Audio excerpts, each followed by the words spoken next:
nom de Allah et de Mohammed sallallahu alayhi wa sallam.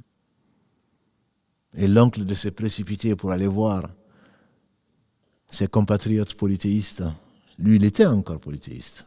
Quand Allah scelle le cœur, personne ne peut te guider. Malgré que son neveu, qu'il a eu chez lui, puisqu'il était orphelin de père, et ensuite, il a perdu sa mère, et ensuite, il a perdu son grand-père, et Abu Talib, qui était de la même mère qu'Abdallah, qui est le père du prophète sallam, l'a recueilli chez lui.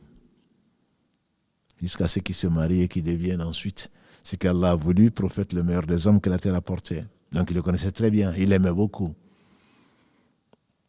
Abu Talib a été voir les Quraysh en leur disant: mon neveu m'a dit que l'écrit que vous avez suspendu dans la Kaaba, tout a disparu sauf le nom de Allah et de Mohammed sallam.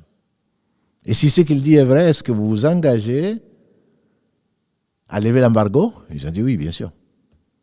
C'est pas vrai. Ça ne peut pas être, c'est pas possible. Il dit: vous vous engagez à lever l'embargo? Ils ont dit oui. Ils ont été ouvrir la Kaaba. Et qu'est-ce qu'ils vont trouver? L'écrit a disparu, comme ceci a été révélé à Mohammed sallallahu alayhi wa sallam. Il ne parlait pas de lui-même. Il ne restait de cet écrit que Allah et Mohammed sallallahu alayhi wa sallam. Comme il tenait parole, mais ça c'était avant. Comme les Arabes ne mentaient pas, ils ont levé l'embargo.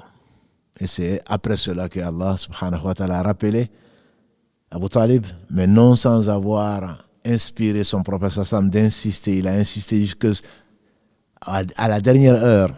Mais Shaitan, sous la forme d'Abu Lahab et d'autres, ont dit: tu vas quand même pas me dire que tu vas croire à Mohammed et tu vas abandonner la région de tes pères.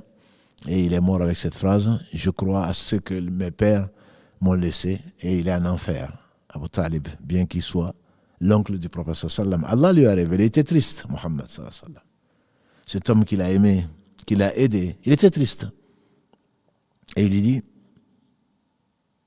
oh mon oncle, dis seulement la ilaha illallah et j'abandonnerai tout le monde le jour du jugement dernier pour intercéder auprès d'Allah pour toi. Mais il n'a pas pu.